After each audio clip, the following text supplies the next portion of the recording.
For us, what's working really well is making sure that we are picking up the phone faster than anybody. You know, if they see a piece of mail, if they, see an online advertisement, if they're an online lead, if it's an open, whatever the case may be, that we're picking up the phone instantly. Welcome to Stay Paid Real Estate Marketing. Unlock the secrets of success in the real estate world, where each episode delivers valuable tips and strategies to elevate your marketing game and help you succeed in both life and business.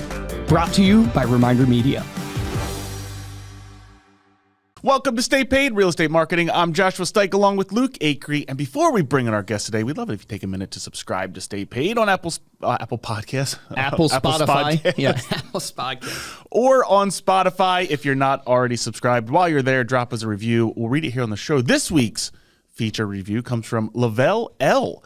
via Apple Podcast. They say, awesome podcast, 5 stars. I've been following this podcast for a couple weeks, and the tips are very actionable. I'm also happy to say I'm a new member of the Reminder Media family. Nice. Thank you, Lavelle. And I look forward to working with Luke, Josh, and the rest of the team. Here's to 500 plus more episodes. Let's go. I don't know if we'll make it 500 more. I don't know. We'll make it. We'll make it. Especially with guests like we have on today. Our guest today is Byron Lazine. Byron is the co-founder of the One Team, which started in a basement in 2017 and is now one of the national leaders in the real estate industry and the #1 transaction team in Connecticut. He's also the chief of operations of BAM and can be seen daily on YouTube on the Hot Sheet and weekly on his massively popular podcast, The Real Word and Knowledge Brokers. Byron, welcome to Stay Paid. Thanks for being here. Thanks. I don't know who put that basement part in there. That is true. We did start that team in a basement, but I did have an office for 5 or 6 years. Our producer Ethan uncovered that little tidbit. I had a legit office for 5 or 6 years before that. I want to make that clear. Well, yeah, I don't think you need to justify anything now with the success that you have. Yeah, man, you are crushing it. I'm curious, like right out of the gate. One is we're super excited because we are doing a partnership with you at BAM. Reminder Media is. So I'm just letting the audience know. Stay tuned for that. There more to come on that, but it's going to be awesome. We're going to blow it up. I love BAM. I love what you guys are doing there. I'd love to jump in and go, why would you ever get into the media space, which is one of the most competitive and hardest spaces from a money standpoint to make work, to compete against the Inmans of the world and stuff like that? Like, why would you do that? I mean, people thought we were crazy. And it's funny because real estate's such a small community that the media space is also, it's very reminiscent of the agent space, which is where I come from, where if you're trying to break into a new territory, maybe a luxury market, you've got people that want to essentially blackball you out of there, do everything they can to keep you out of those pearly white gates of their luxury community that they've sold in for the last 17 years. And we've seen a little bit of that in the media space, but it's why we had to take a completely different approach and, kind of hit this space from a completely different angle. We consider BAM the Barstool of the media space in real estate, where, if you look at Barstool, I mean, what media company has been able to go private, public, back to private, and just change the game for all of, in their world, sports media? That's the reason you see a Pat McAfee getting the deal on ESPN and all these different things, because of the disruption that they've caused. And we don't even consider disruption. We consider what we're doing at BAM the way people are consuming content today.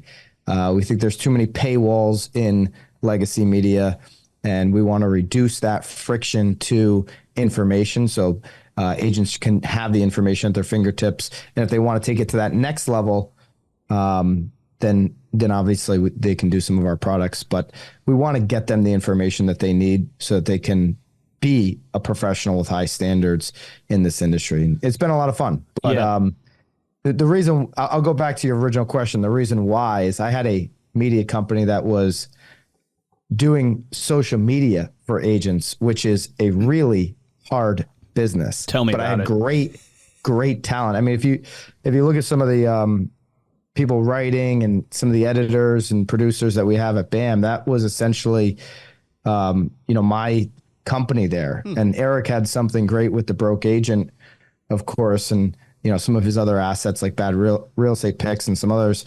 And we said, let's combine these two and create a real media company And it's been amazing since we launched that, a year and a half ago? Yeah, you guys are like killing it, especially on social. Everybody go check out their social, right? Because they just crush it on social content, YouTube, which makes sense. I feel like your content is more raw, where it's not suit and tie-esque. It's very raw, which humanizes it and makes it easier to consume. This is just my take, which is very similar to Barstool Sports, type stuff. Walk me through, I would love to know content-wise how you guys think about the content you produce to get engagement, because I think that could apply to the business owners listening to this of how they should think about their content.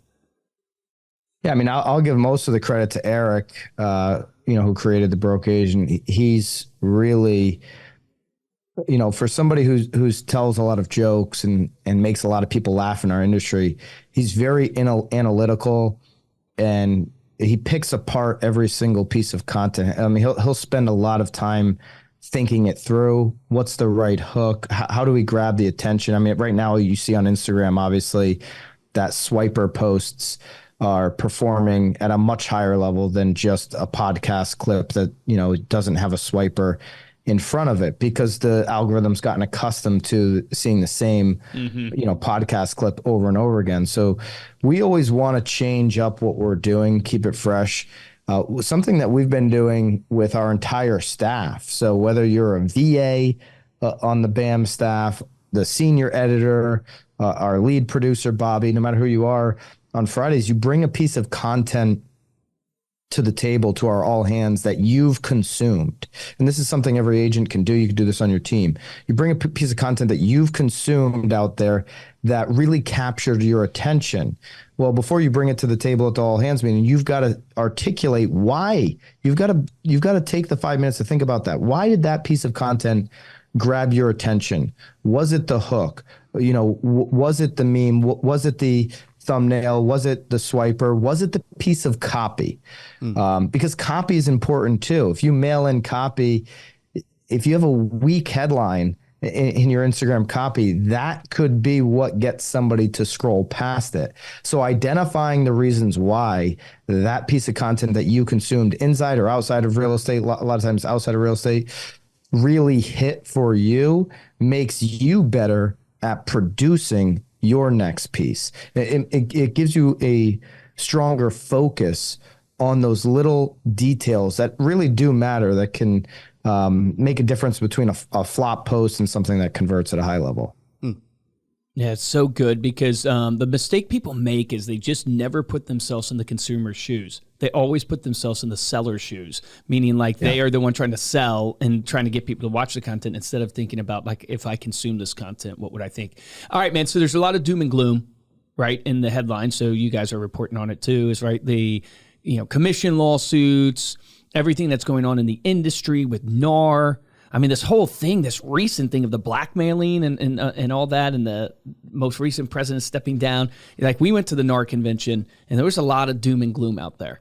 And so I want to get your take on, where do you think the industry's headed, and how this is going to affect the industry? And then, we'll transition to what should agents respond with. Well, it's going to impact the industry, I think, in the end, in a positive way. The standard at which you're going to need to operate as a real estate professional is going to go through the roof. So if you're one of those who invests in their training, invests in their marketing, invest in your ability to bring valuable information to the people who live in your community, you're going to excel. The agents that are doing 0 to 1 transactions each and every single year, they're going to fade away, because it's going to get more expensive to do this business one way or another. But that's half the industry, man. That's 49% of agents, supposedly, according to an article, did 0 or 1 transactions. Consumer Federation report. There was a third report that they just put out. That's the number. 49% are doing 0 to 1 transactions. And so, and you can look it up in your MLS. Everybody knows 80 or 90% of the agents in everybody's MLS is 80 to 90% of the deals are being done by 10 or 20% of the agents, right? I mean, that's pretty much consistent across the U.S. But this business is going to become more expensive no matter what happens with these lawsuits. So let me break this down. If NAR exists in the future, if they make it through this, they're going to make it through in a very expensive manner. And if they take a hit to their bottom line, they only have about $1 billion in assets. And we already know one of the lawsuits is bigger than that. Right. So they're going to have to do, if they exist into the future, they're going to have to levy really large assessments on the members. So if the real estate community decides that NAR is the path forward and they don't bankrupt, their assessments are going to go through the roof. That's going to get rid of a bunch of agents. If you have a new model come in and basically live golf the heck out of NAR, like Live Golf did not live golf exactly, but a model like that where you have a new association, okay, what's that going to look like? I think a new association would be tied to higher standards in training and education that matters, not education that, profits the board, but education that moves the consumer forward. That'll become more expensive. I think that you will get some reduced cost potentially on getting some of these local boards, the tie-in agreement out of the way. You're going to see memberships drop in local boards, across the industry, but there's going to be higher expenses in other ways, which is going to raise the standard. And I think ultimately will be good in the short term. I don't see NAR going away in 2024. I think the membership cliff comes in 2025.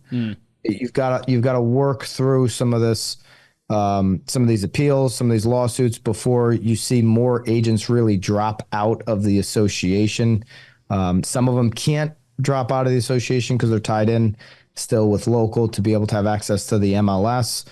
And I don't think that, I don't believe in the end. One thing Michael Ketchmark said in the beginning was they don't want to bankrupt anybody. I believe that because he's making a lot of money off this deal. So the more settlements that can come out of this, if he's the first one in line to wet his beak, he's going to support that. He's in it for himself. That's for sure. He doesn't give a crap about anybody else besides himself. 1,000%. Yeah. And then all the copycats are coming out, So like, how does an agent, right, that, let's just say, they're in I think of my brother in Lynchburg, Virginia, and I go, what's his response in 2024? Ignore it. Not put your head in the sand, but just ignore it, let that play out, and focus on just growing your business. Is there anything you're doing to prepare your team for the changes? Like, what are you recommending there? I don't like the advice or coach speak that's been out there where it's like, don't pay attention to this, do the work, because you're going to be asked the question from sellers. It's just been a headline in too many major publications, from the Wall Street Journal to the New York Times, to the Post, to the Washington Post. They've all covered this at this point. CNBC, everybody, Fox, CNN, everybody's covered this, and they're going to continue to cover it on weeks when they're not covering the divisive election that we have coming up. It's going to be in the news. You're going to be asked about it. And if you've had your head in the sand this entire time and you can't articulate your position on this, you're going to sound like you're running from it, which is going to raise red flags with your consumers. Okay. So you've got to know how to position your value, number one. So you've got to know what's going on and be able to speak to, hey, these appeals are going to take some time. You should be able to point towards, even in the Missouri verdict, you had sellers that got up there and said that their service they felt like it was fair. They had good service, but yet they're still wrapped up into this class action lawsuit with an attorney that's making 33%. You should be able to articulate all of that. But you should also be able to articulate your value. Okay. And the fact that, hey, my commissions have always been negotiable. Here's what I'm going to be charging on my side. You can move forward or not. This is what I do. There's other options out there. Here's what they are. And here's what I would suggests you do about the other side, the buy side, whatever your advice is. Don't pay them X. What do you want to do to the consumer? But you've got to make it very transparent on what each side, the proposal is going out there, what offering zero would mean, if that's what you decide to do, if that's what the seller decides to do, and what the cost of getting the most exposure on the property is. Maybe the seller doesn't want the most exposure, right? Maybe they want to do something a little bit more low key. That's a conversation you need to know about and be able to give them examples of, hey, when we sold homes where we didn't put it on the MLS, this is what happened. But you got to run through all the options. You got to be super transparent, and you have to know your market better than anybody to be able to articulate that, your market and your value. Yeah. Well, let's talk then about the marketing piece of it, because you don't build a number one team in Connecticut and continue to expand without really figuring out how to market your team and market in the real estate space. So what are you seeing right now that's working well, and where are you kind of focusing from a lead generation marketing perspective, getting more clients? Yeah, I mean, for us, what's working really well is making sure that we are picking up the phone faster than anybody. You know, if they see a piece of mail, if they, see an online advertisement, if they're an online lead, if it's an open, whatever the case may be, that we're picking up the phone instantly. And this is why, you reference our team. This is why teams have taken market share in many markets. It's speed to the lead. And so we've built a system where we've got a couple internal ISAs. And so if something comes in Sunday night, we're getting right back Monday morning. There's no delay. It's a little harder to do. There's great solo agents. A lot of great friends of mine are solo agents. The really successful solo agents have built what I would even call a mini team around them, a couple of assistants, a couple of transaction coordinators, right? Admins, whatever the case may be, to be able to respond really quick. And so I think that's the most important, no matter where you're generating your leads in your business from, your ability to respond and follow up continuously and not be shy about the follow up. Obviously, somebody tells you, hey, trash can me, I'm not interested in ever talking to you again. You trash can them in your database, or you put them in a do not respond to category. But if they haven't said that, your ability to stay consistent on the follow-up is going to be what separates you. No matter how they became interested in you in the first place, whatever, that front-facing piece of, media or marketing was, now it comes down to your ability to have the will to continuously have those conversations that matter. Not worrying about if their journey is 30 days or 36 months. Some are going to take longer than others. How often are you guys calling like a lead? So speed to lead's important, the follow up. Like, do you have any like numbers for yourself on like, hey, we call a lead, we know we have to call 18 times within 2 weeks, type idea to try to get that lead on the phone? Have you guys seen any of those numbers? Yeah, I mean, it's always over 10. Yeah. I don't know exactly what the number is today, but when we look month over month, it's 12, it's 13, it's 15, it's in those categories. The 3 calls or the 2 calls is an outlier. Yep. When you're creating an abundance of leads, there's certainly going to be live connections and stuff that we take that sure they're ready to go see a property and we're showing homes with them that afternoon. There are those situations. But if they haven't bought now, say they go and show homes this afternoon, they don't buy. And now that there's a 3-month delay, you're back into the game of follow-up. Yep. And that follow-up is going to take another 10, 12, 15 calls. I mean, I'll give Zillow a shout out because they've got this thing pretty much figured out. And this is what everybody should do when they think about any lead, whether it comes from online lead, direct mail, open house, whatever. Every lead you get is new from the start. When you have a new lead, you got to have some type of action in your database within 24 hours. Okay, so new lead is going to go to one of 2 categories. You can branch it off from there.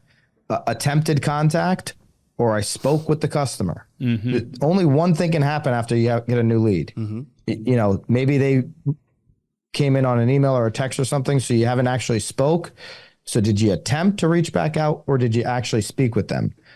From there, one of two things is going to happen. You're either setting an appointment or you're putting them in some type of follow-up category. If they're really far out, you've done your due diligence, maybe at that point you're putting them into a nurture category. Once you've got appointments set, did you actually meet with the customer? Did you hold the appointment? You should know if you're holding these appointments. If you're setting a lot of appointments and then not going on them, what's happening in between? Do you need to be sending some information out in between?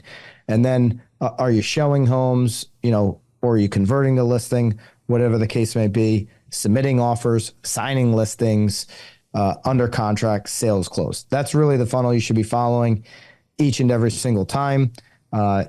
It's reminiscent of the Big Z, and they've got more data than any of us and any brokerage out there. So why not just implement that into your business? But if you can figure out the top 24 hours and get real disciplined on get a new lead, did I speak with them, and did I attempt contact? And if I'm in attempted contact phase, I need to have a plan to hit them probably 6 different ways in the first 48 hours. Email, text, phone call, maybe send out a piece of mail, right? Like there's got to be a lot of action in that first 48 hours. Then you can start spreading out your contacts more on a, every 3-day or weekly basis. Agreed. Do you use AI for auto responding or anything like that? Have you guys stumbled across any companies or AI bots or anything like that has been good for like one of your consumers to communicate with? The one we're using, which is got some EI components to it. We're not using a text bot right now. But one of the AI components that we are using specifically for keeping people updated on their home's value would be a component of Real Scout. So Real Scout does some pretty good intuitive home searches. Now they've really tapped into the seller side of getting some automated information in front of consumers. Okay. We use more AI with BAM actually, just in our everyday course of content creation and stuff with the creatives. Yeah, they're using a ton of AI. We're not using. I think Real Scout. We're FUB users. FUB is going to really this year dive pretty deep into AI. So they'll have some of that. What do you think about them selling to Zillow? Did that shock you, or you already knew? Well, I did know. It pays. I'll tell you a little story. First time I've never told this story on a pod. I did know probably 4 weeks before it was announced. Man, you could have bought Zillow's stock, dude. No, I'm just kidding. So I'm like, I said to Eric and our leadership at BAM, I'm like, I know this is going to happen. Man, you have a media site. Man, you have such discipline if you didn't release that. And integrity, I don't know if we should release. I love, Dan, the CEO at FUB. He's such a good person. The whole staff at FUB is a really great team. They've built something phenomenal. And I'm like, if I release this, I don't want to get everybody upset. Now, I went to the FUB celebration dinner after they closed, and Dan says, he goes, man, I wish you actually did write the article, because there was rumors flying around, it would have been easier to get the information out. Zillow's a public traded company. They've got to take their steps, which kind of drags it out. And then you've kind of got your employees wondering, is this true? Is this not true? You've got a CEO that signs an NDA, can't say anything. So now I know in the future, just break the damn story. Anonymous source. So it's always an anonymous source. Yeah. Yeah, because you can't. All news is good news. Not anybody from Zillow or FUB, to make that clear. Yeah. Gotcha. Yeah. It's so funny. It's like that would be such a hard call to make. I don't know what I would do there. We don't consider ourselves journalists at BAM, right? And so we really are taking that more of a Barstool approach, where we're gonna get the information to you And if it's just information, it'll be outside of a paywall where some are paywalling information. We'll source it and all that. But we want to put our 2 cents as real operators in the business on top of that, and just help people make a decision and get more access to information. That makes sense. And entertain. That makes sense. Awesome, man. Tell people how they can follow BAM and connect with you, Byron. Yeah, I mean, go to nowbam.com and get on the email newsletter. Check out BAMX, which is our community, and I share slides and show notes from the hot sheet every single day, and we have courses and live stream content. So check out BAMX as well. But yeah, go to the site, sign up for the newsletter, and you'll kind of see what we're doing every day. And you guys are getting deep into conferences and events this year, right? We are. We've got some really good ones. Our first one's going to be the virtual on February 7th, the BAM Pro Bowl. And we've got some headliners there: Sirhan, Neil Dingra, Jimmy Mackin, some good crew there. And then we're going to get into some of our live events. I know you guys are going to be participating in those. Yeah, so if you guys are listening to this, show up to those events. Show up to those live events. You won't want to miss it. It's going to be amazing. Yeah, if you sign up to the free virtual event, BAM Pro Bowl, then you'll find out on that day when the next live event's going to be that you can sign up for. And so I think we've got a link down below for that. Awesome, man. I want exclusive question. Are you and Ricky Caruth friends? So we had a debate that was a little feisty. Edgy. Yeah, a little feisty. I think I watched most of it. I was like, this is great. But I'll tell you, since that debate, number one, he was willing to do the debate knowing that I was going to say things like, hey, you got a lot of followers you paid for. He admitted that, which I was like, man, this guy he's willing to admit that. He thought it was a good thing. I would still debate him on that fact, but I've got a lot of respect for Ricky. I had respect for him before the debate. I gained respect that he was willing to do it. And then just looking at the advice that he's putting out currently, a lot of it, 90% of it is really hitting. And a lot of agents should listen to it. And so I think we may do something. Yeah, you guys teaser. We may do something again this year. I love that he was willing to play into the debates because I grew up watching WWF, WWE.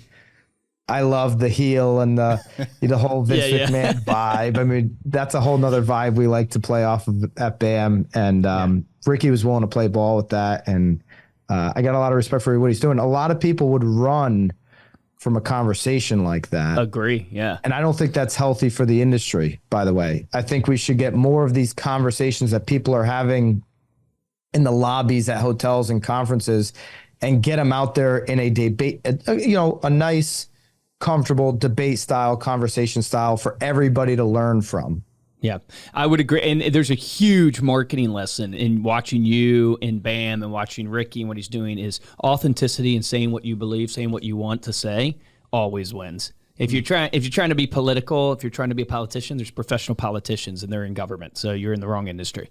I totally agree. I usually attend T360 event every year, which is, I don't know, they invite like 300 people or something. It's a bunch of CEOs and MLS execs all the MLS people are just there for the free drinks. But you get all the CEOs that go up on stage and they'll just be corporate talk. Yeah. Last year, Andy Florence was there from CoStar.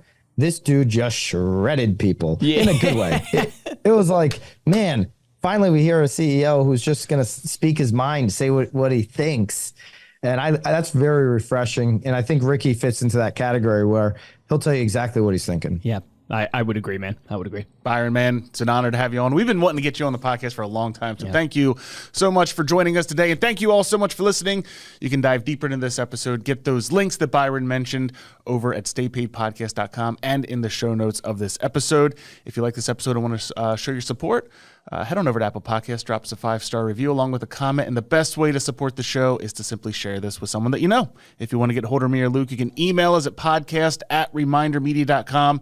And of course, you can follow us on social media. We are at Stay Paid Podcast. For this episode of Stay Paid, I'm Joshua Stike. Guys, I'm Luke Akery. Byron, man, appreciate it. Looking forward to doing a lot more with you. Guys, this guy's a beast. Follow his content. Go follow BAM. I really mean that. Here's your action item, though. I'll give you a couple to pick from.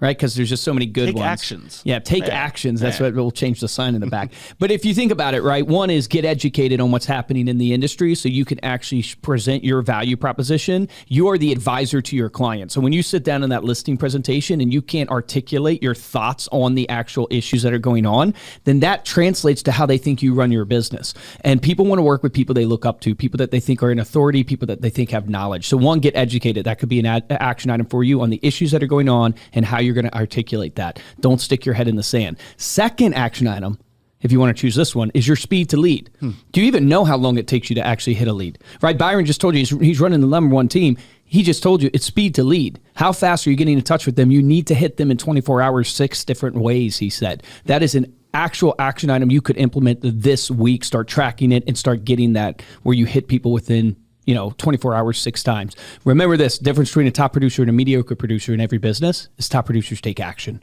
Take action on that today. I want to add a bonus tip in there because I love what you just said to summarize this pod, but do things that are different. I just recommended your services to somebody down here in Naples yesterday. I met with him over a year ago and he was talking about some of the direct mail strategies that he was doing.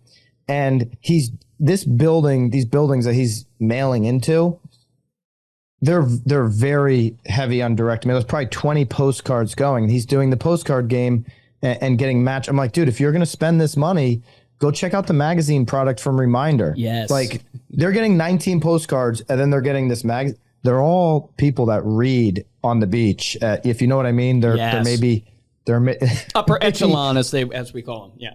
Look, boomers own half the real estate in this country and they like magazines because they've got some time on their hands. I was like, you got to hit them from a different angle. So if everybody in your market is doing one thing and you can figure out how to tweak that and make it stand out, that you're going to be able to increase that lead flow. Then, of course, it does come down to what you're talking about on speed, but you got to have those leads to begin with. So hit them from the side, hit them from something that they're not seeing in the market right now, which will help you stand out. And so that's a shout out not only for you guys, but just a reminder. Ooh, look at that, Reminder Media, for everybody here to do things outside of the box. And I know for a fact what you guys are doing to help so many agents is hitting like that. It's like, wow, this is something that consumers aren't seeing. It's increasing the lead opportunities. So get after that. Think outside the box. So good. You heard it here first, ladies and gentlemen. Get out there, take action on that today. Those are the people who win. Appreciate you guys.